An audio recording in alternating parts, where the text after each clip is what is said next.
Hello everyone, and welcome to our final installment of Fara's carrier guide for the new and improved American carriers as of the version 6.13 and 14 changes. So, here we are in our final episode. We're talking about the Midway. The format will follow the same as all the previous episodes. If you haven't already seen them, I recommend going back and watching where we cover the Langley, the Bogue, Independence, Ranger, Lexington and Essex, all about the changes and how we would set up the ship setup, the ship modules, the upgrades, and the captain skills, which is what we're going to do now with the Midway. Now, the Midway has changed since its previous setup, and it is...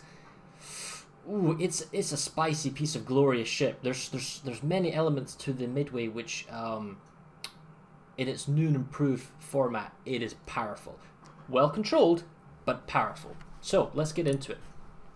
What has changed about the Midway? Well, it used to be stock 212, so 2 tier 10 fighter planes with 1 tier 10 torpedo bomber and 2 tier 10 dive bombers, high explosive only.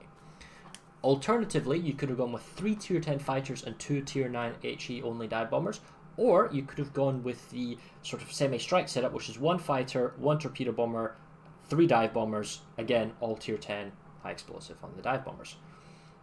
Now, well, before I would always play 2-1-2 because I like the air control from the 2 fighters, and the 2 dive bombers are kind of, they're sort of okay, and you had the 1 torpedo bomber at tier 10, and it sort of did its work, but it was a single torpedo bomber. It had the same problems that the, basically all the single torpedo bomber setups with all the previous lower tier ships. The Midway, however, is the first that gets 2 torpedo bomber waves. This is a 2-2-2 setup.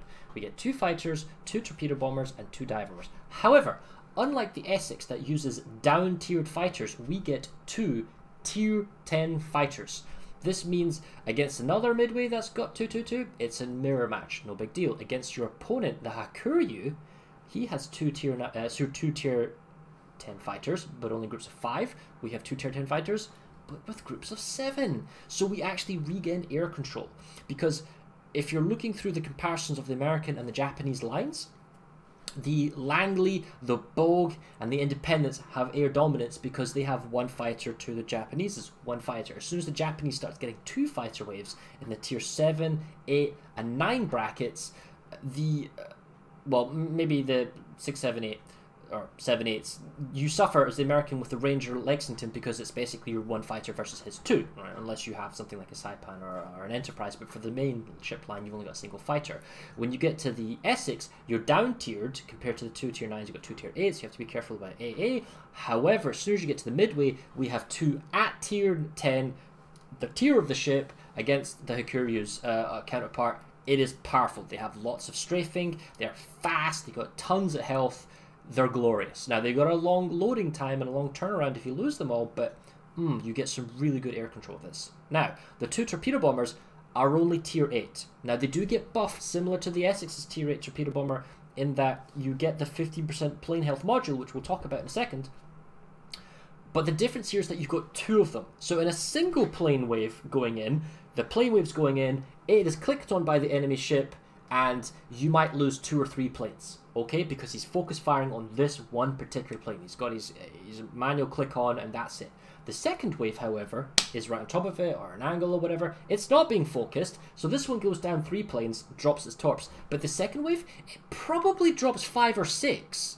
So when you add more waves, each subsequent wave gets more torpedoes released onto the target. So it's not like if I have a wave of 6, I can get 3 off. So if I have 2 waves, then maybe I'll get 6 torpedoes. No, is if you have 1 wave, you'll get about 3, but if you have 2 waves, you get maybe 9 or 8. So it is exponentially more powerful each extra wave you get. So getting a second torpedo bomber wave of the Midway is devastating. And with 2 torpedo bomber waves, long targets like the Kruger First, the German tier 10 battleship, or maybe even just the Yamato, even with its high bulge, or the Montana, or maybe some tier 9s. If you catch them, man, you could do sickening amounts of damage to the torpedo bomber. And for me, that's where the main damage comes from, because we'll talk about the dive bombers in a second. The torpedo bombers are where the main damage is at. You can cross-drop very maneuverable destroyers and cruisers, so you can go after Minotaurs, for example. You have to, however, be aware of defensive fires or high AA ships that you straight into.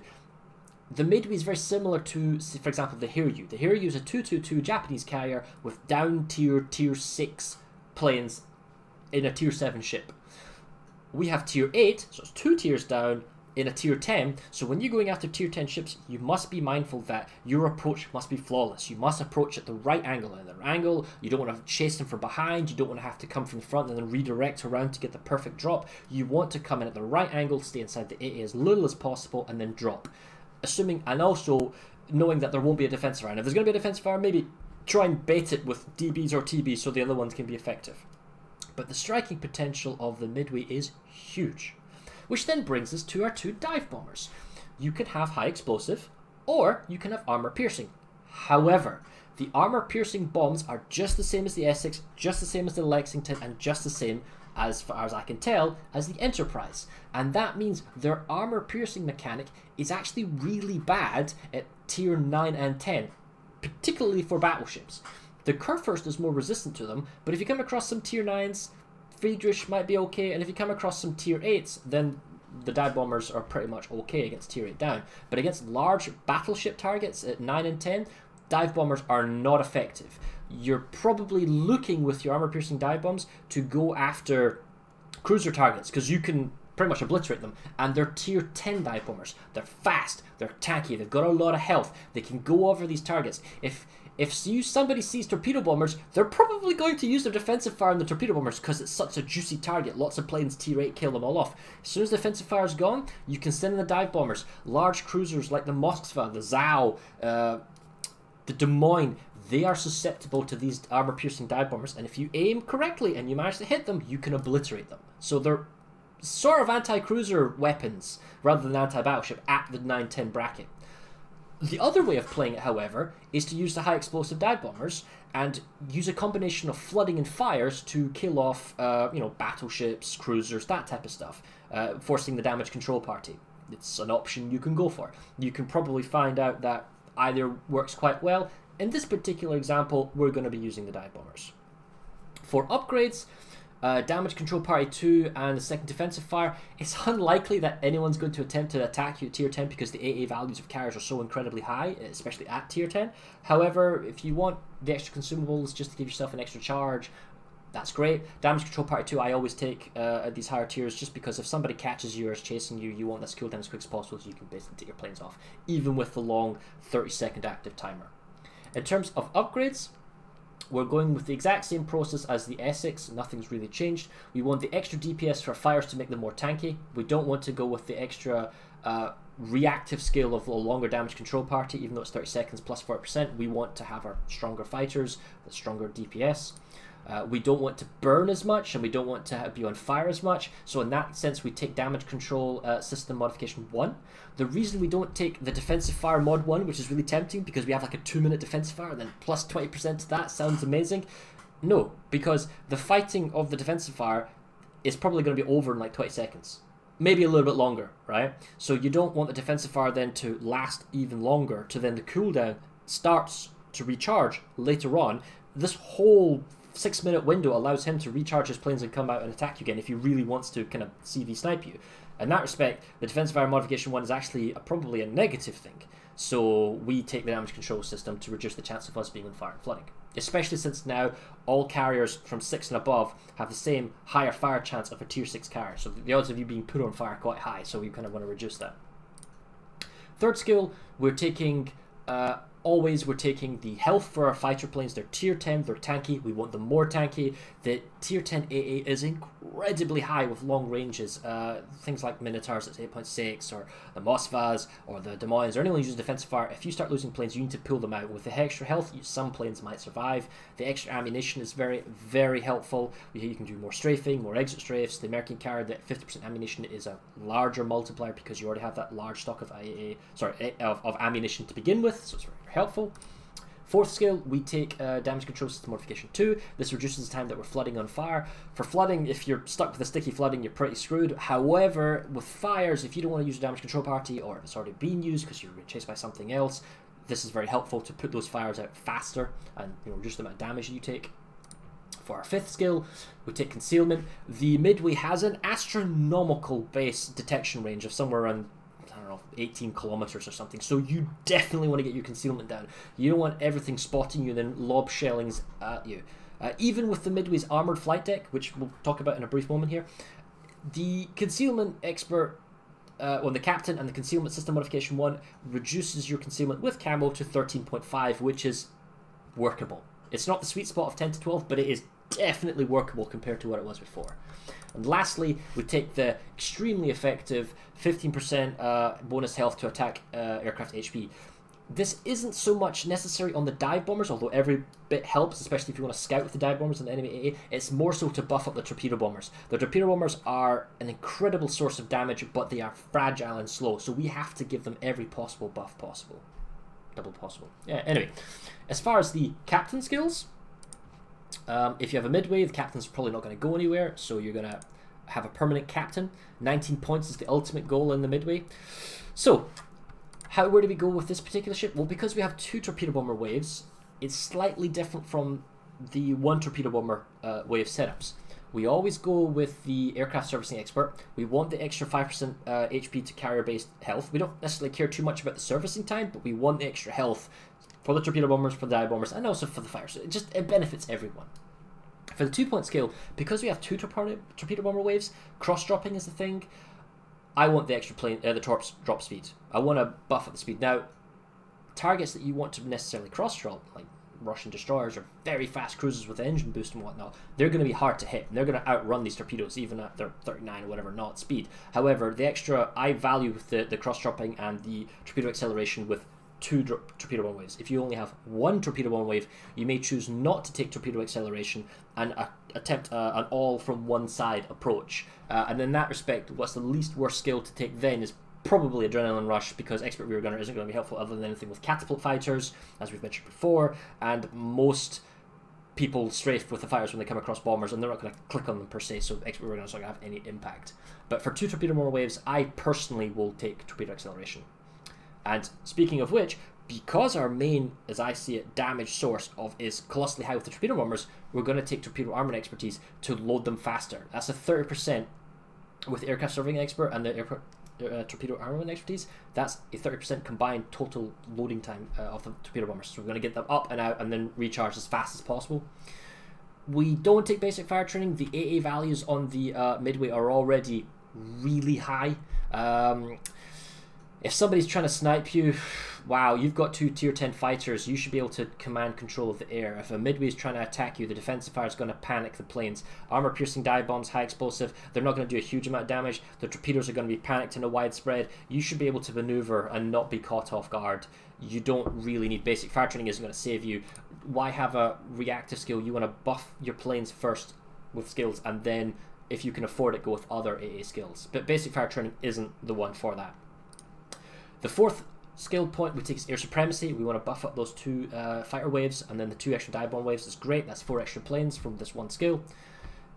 Dogfighting expert, we're tier 10, so we're not going to get the benefit of tiering difference, but we're going to get 10% ammunition. This extra ammunition just allows us to strafe more. Lots of strafing, and if we win the fighter duel and we have enough planes left in the wave, we'll keep them out there if they have enough ammo. So the more ammo we can get, the better.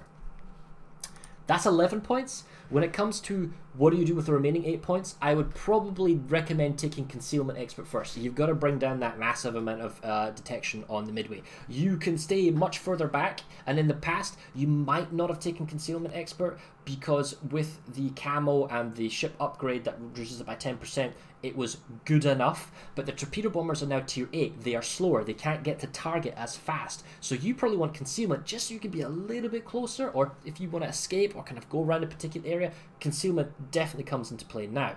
And then for the final 4 points, you can maybe go some other variations, but I prefer the advanced fire training. Advanced fire training pushes the long range guns up to 6.2 kilometers. That's 200 DPS at 6.2. It's pretty good. But it's the Bofors that are the real thing. Your mid-range Bofors have really, really good AA as well, and your close range, pushing their range out to 2.4 and to 4.2. The defensive fire works off the mid-tier guns, that's the Bofors, so they trigger at 4.2, so it's a panic effect sooner, so you can't like max range drop and get an accurate. He will be panicked before he drops. So in that respect, AFT is very, very helpful. The odds of you needing it are like really, really low. I guess you could say there's a passive effect that your secondaries are 6 kilometers as well with AFT, but that's not really what you're kind of going for. And this is my 19-point guild, and sometimes I will use my Midway captain on my Enterprise, because it's tier 8, has a defensive fire. The stealth's okay, the advanced fire training's pretty nice, and you know, the torpedo armor increase is pretty good. I probably would not use this captain build on the Saipan, because the Saipan needs all the AA defense it can get, just in case it, you know, to be resilient against sniping attempts, especially in double carry games. Your fighters are not available, so we would rather have the basic fire training rather than the concealment expert. We would take BFT, and we would take prior target. Very simple. That is our my Essex captain is my Saipan captain. I don't have concealment expert on the Essex captain. And if you take concealment expert on your Saipan captain, it reduces their detectability to an uncomfortable or a 9-ish odd kilometer range, which means if a ship comes in and you are then ship detected, you're like, ah, well, now I have less time to react. Whereas if you have a slightly larger detection range, you have more time to react and take appropriate action to survive, basically. So the sweet spot for me for the Saipan is not to take concealment expert, but on the Midway I do. But if you have multiple carriers and you have multiple carrier captains like I do, you have the luxury of having different captain builds around. But for me, this is the perfect setup for the Midway that works best for me. Right. Small thing about survivability. The Midway, similar to the Taiho and the Hakuryu, has an armoured flight deck. There's only 3 carriers in the game that have armoured flight decks. This means that you are susceptible to broadsides, like every other carrier. However, if you are being attacked, you can go nose in, or you can run away and always keep your tail on the enemy. The shells will lob down, and when you bounce Yamato shells, it is hilarious. Battleship shells you can sometimes bounce, cruiser ones, good luck Minotaurs trying to kill a Midway that's running away at full speed, showing only its tail. Extremely difficult to do any meaningful damage. The flight deck is something you can use in a survivability sense. This isn't new, it's just if you've got a flight deck and you want to run away, don't try and angle side on like this or side like that. Keep your tail on and just let them pling into that flight deck. But it's getting away as fast as you possibly can. Right, that's enough talking. What about the exterior? Well, pick your favorite flag. Camouflage. Because you're at tier 10, you might not be getting experience, you might not be upgrading the modules. So in that sense, I go for captain experience. So in this particular sense, I have camouflage for commander experience. Signals, because I'm using armor-piercing dive bombs, I'm not taking the flooding and fire signal. I'm taking the flooding only with the speed, because the ship is pretty fast, going 34.6 with the speed. And then I'm using 2 economic signals, basically to increase the captain experience I can get. You can mix this around if you like. If you've got high explosive, you could drop one of the economics and you could take the Victor Lima, which gives you the flooding and the fire. You could also drop the dragon if you're going full combat, and you could take the AA signal just for extra defense. In terms of, briefly, when you get the ship, what do you upgrade first? Definitely upgrade the fighters first. There's not as many things that you need to upgrade that there used to be. Upgrade the fighters first, then upgrade probably the armor piercing, and then the high explosive. But it's up to you how to do it. But you've got to save up that free experience to buff up the fighters from 9 to 10s, because you want to have that air control. And then the first things you got to buy is you got to get the 2 fighter skills first. Increase the damage, increase the health. These are the 2 main things you need to get along with the fighter upgrade to be viably competitive. And then with an 11-point captain and upgraded fighters, you're as good as you need to be. Right, so anyway, let's go into a battle.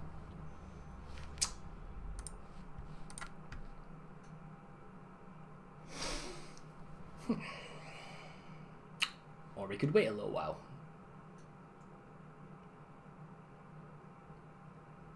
Oh well, while we're waiting for our good old battle to start, we're probably going to be in a 9-10 battle.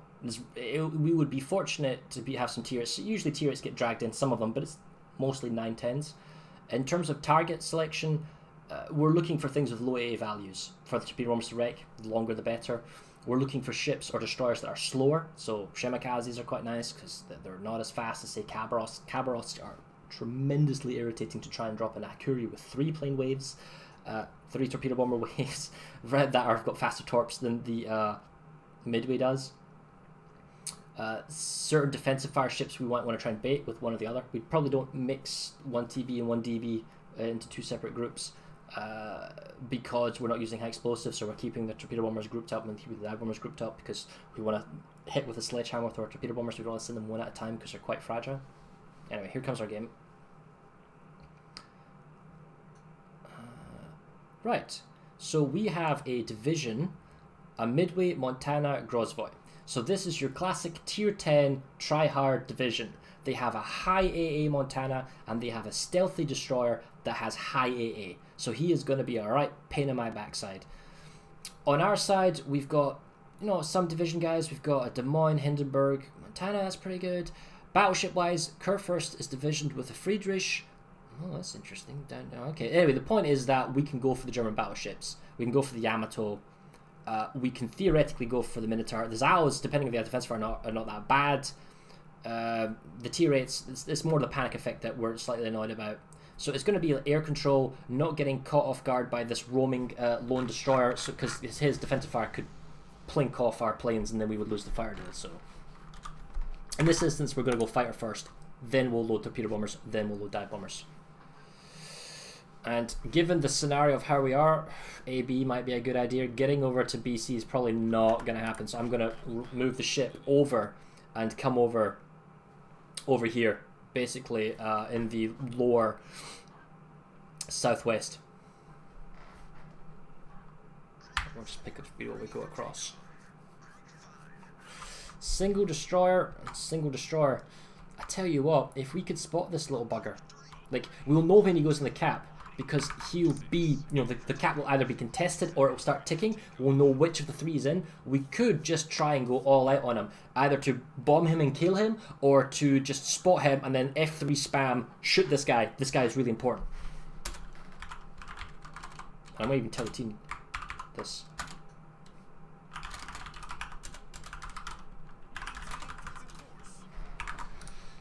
Okay, now we get TBs, and then we get the DBs.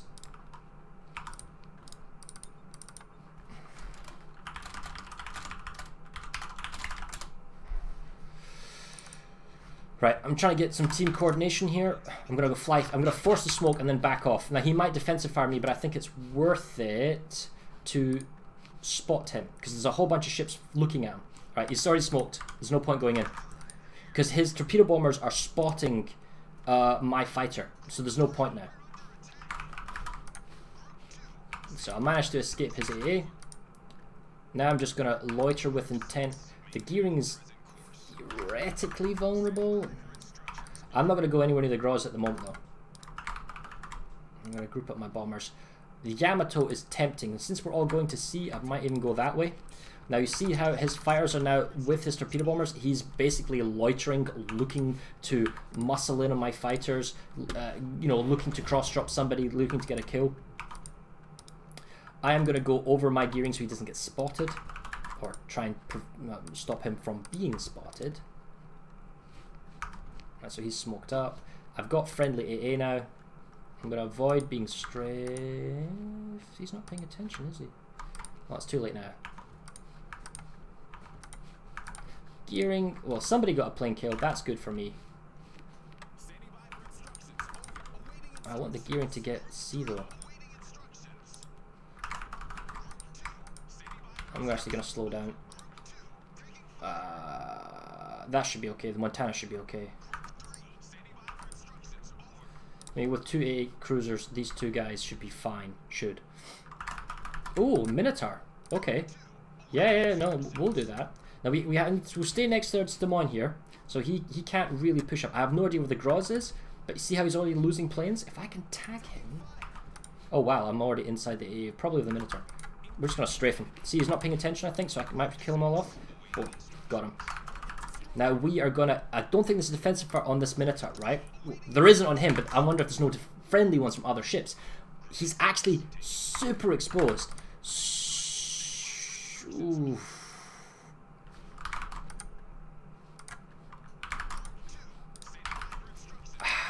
It's not worth it. I don't know where he is. I wasn't there in time. I was going to drop him. Can you radar C? We've got a radar ship.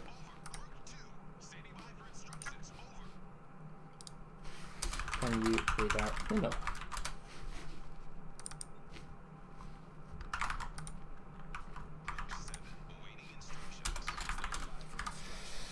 He tried radaring him, didn't work. The thing is that if he's got his pants down, he's not moving. We could have probably double dropped him. The Groz could have defensive fired and wrecked, caused the panic effect. We could have got some damage in, so no matter. Edinburgh is trying to push up into the cap, so he's contesting. That's okay. Deliberate a bit and going over here. You know what? Let's just go over here. Look, Fred, curve first. Zhao, yeah, let's take the bombers over to the other side. We were going to go for the Minotaur, but not anymore. Now we're going to go after these battleships, and that way we can guarantee the A cap.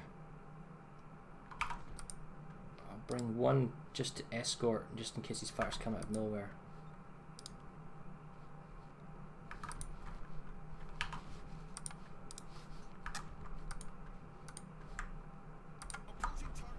I'm not sure he's paying attention.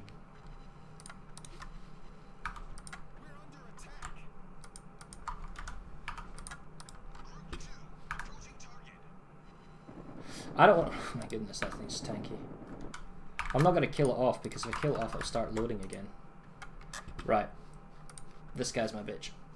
He's running away. I'm going to dive bomb him, and then we're going to decide what to do next.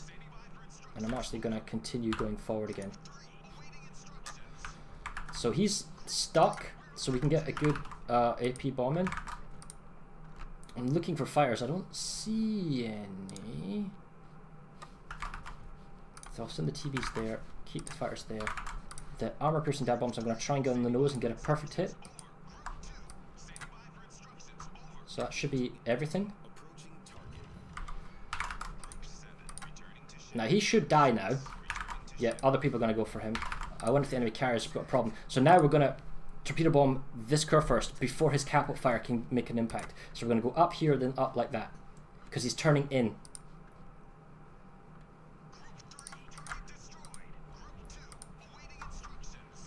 So we got the drop off just before the catapult fire intercepted us. So check that beautiful sight out. Glorious. Absolutely glorious. Tier 8s against a tier 10. He's a long ship. If he's not AA spec'd, he has no protection. He has no defensive fires. He has no friendly ships. He's all by himself. He's only got himself to blame for his positioning. Absolutely exploited him. Not sure what the enemy carrier is doing. Could be that he's disconnected, because it doesn't feel like he's doing anything. We're just going to leave and keep our detection range out over to the edge. This curve should go down. There is a Zhao somewhere, but he won't be able to contest against basically our battleships and cruisers here. That curve will go down. Should, in theory, well, we're contesting B, so the points are working now in our favour. The enemy's not accumulating anything.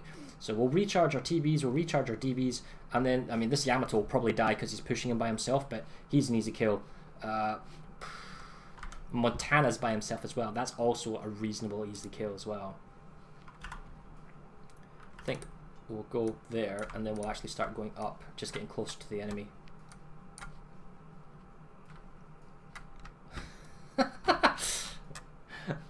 Oh, you're beached. Oh wow, poor guy.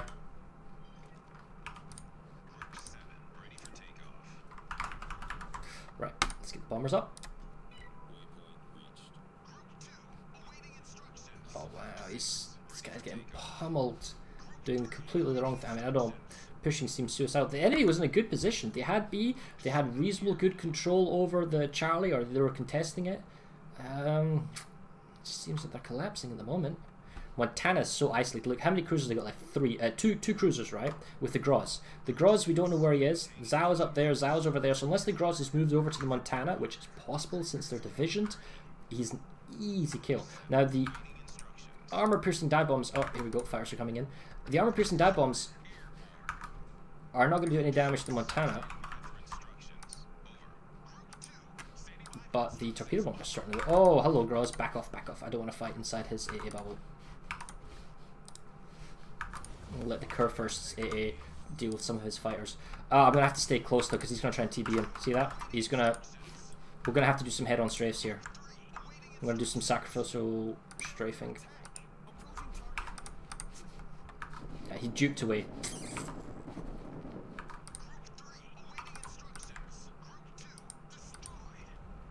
I'm being extremely reckless with my planes, but I'm doing it. Ah, no! Fuck. Exit strafe. Not enough. And the AA of the Groz. See how it wrecked my planes? That's the Groz for you. I'm gonna group these up. Wow, the AA of this thing is crazy. And watch how we probably do very, very little damage to this Montana. But we're going to keep one of them nearby. 23k, 12 hits. Absolutely losing lots of bombers, but this dive bomber is keeping the 2 scout planes occupied.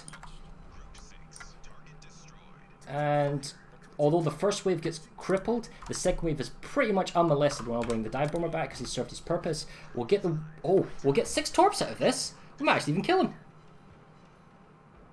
Ooh. That felt good. That was nice. And that's 2 torpedo bombers. Even at tier 8 against Montana with good AA. Now, you could argue that he had less health and that his AA had been wounded by high explosive from other ships, not us because we were using the AP and the DBs. We got a reasonable connection with our dive bombers, but 24k is not a huge amount considering the amount of time it takes to prep the planes, fly them out and drop them on the target, especially considering the amount of damage you can do with armor-piercing dive bombs against German ships, which is like 50, 60, 70k, and the double torpedo bombers, defensive damage there is huge. And of the 12 torpedo bombers, we got 6 connections. That's good. Yeah, that's great. If he had the Groz with him, though, or any form of defensive fire, nah, we don't get anywhere near as much damage. We're just going to slow down to quarter speed, because I don't want to get too close. This should be over. We'll get our fighters out again. If they're having problems, I'll probably go for the Alabama, because that's the last large target that's a threat. But it looks like our team's turning around. They're actually doing a really good job here, so yeah, this game's pretty much in the bag.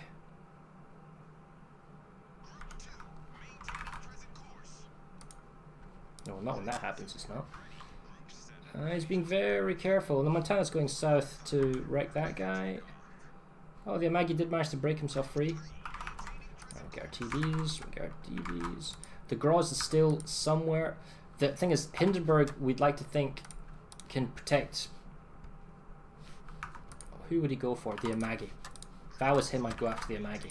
Everyone else has got good cover, but not the Amagi, so we'll babysit this guy.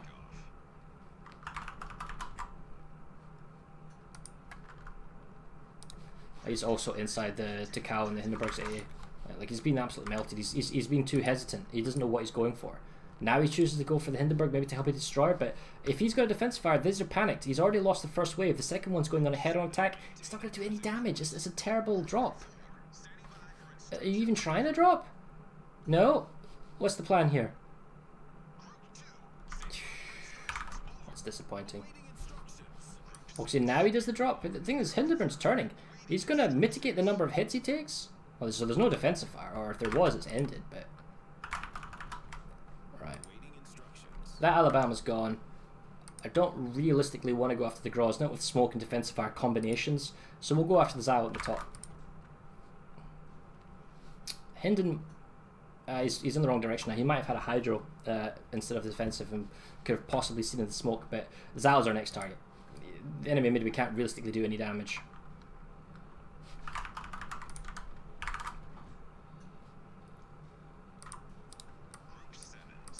Right, so we're going to go find the Zal player, and we're going to stop because I don't want to go any further. Don't want to get shot at. Now, see, he knows what I can possibly go after, so he's going to try and defend him. If he's not paying attention, though, I'm going to catch him in a strafe.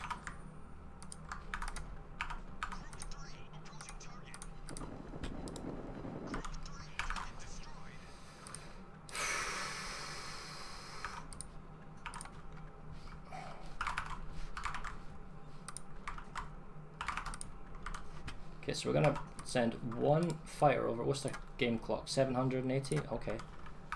We'll keep the one fighter there to protect against the other fire. We'll send this guy to go after the catapult, and then we'll use our torpedo bomber. See if we can't force him to defensive fire on the TBs.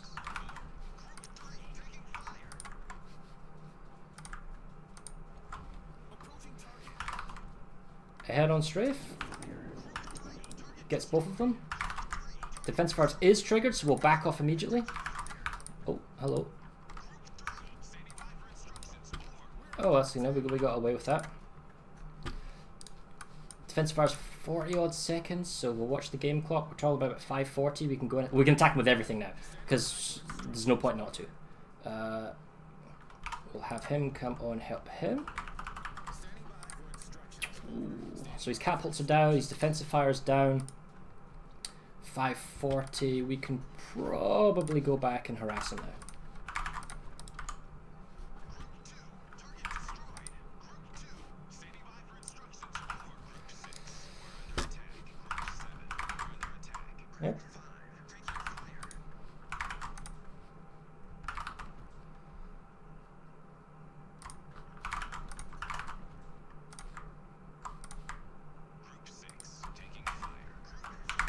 misclicking the DBs.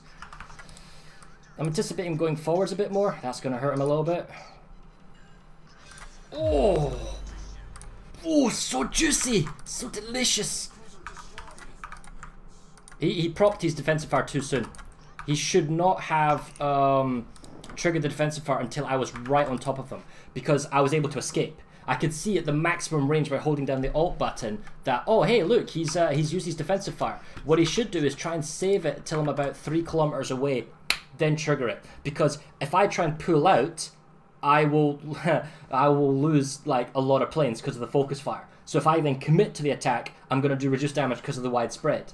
He is still then under threat because I can use the armor-piercing dive bombers as a follow-up, but they might not kill him if he's good with his maneuverability and turning. Still, Midway, such a glorious ship. Over 200,000 damage, lots of torp hits, lots of planes shot down, even with an enemy tryhard division. Not sure what the enemy Midway was doing. It kind of felt like he was doing very little, if nothing. Maybe he was having connection issues. We don't know because it felt like it, because he seemed AFK.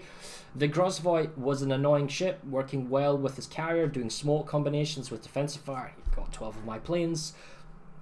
Ultimately, we were able to be quite effective, got over 2k base. Midway, what a ship. And that's probably the only reason why you would play the American carrier line. For all the changes that Wargaming has done as a recap of all of the American carriers, the 4-5 carriers of the Langley and the Bogue, I still wouldn't play tier 4-5 because there's no all attack. The Independence is okay, but it's not as flexible as the Ryujo. The Ranger is... It's moved from dog garbage rubbish to it's okay-ish, it's kind of alright. But the thing is, all the other tier 7 ships as carriers are just better. They're more flexible, they're more capable, they're more resilient to damage. The Lexington's okay, but again, it struggles with the fact that it's single fighter wave. That's the real crux of it. If you could split the Lexington's torpedo bomber wave from 1 of 6 into 2 of 3, or give it slightly...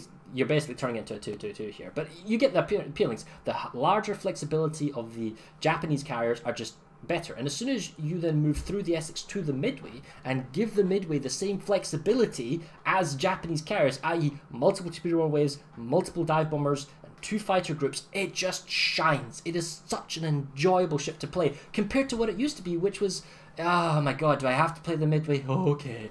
No, it's really fun. I enjoy it, and if you're going to play the American carrier line, keep going, get to the Midway, have fun. That's an order. Anyway, this is apparently just a temporary fix. There is a larger carrier rig coming in the game, and when it does, we'll do some more coverage on that. But until then, I hope you've enjoyed my American carrier setup guide. I hope you enjoyed the kind of random battles, and look forward to future content from me as and when we get around to that. That being said, thank you for watching, and goodbye.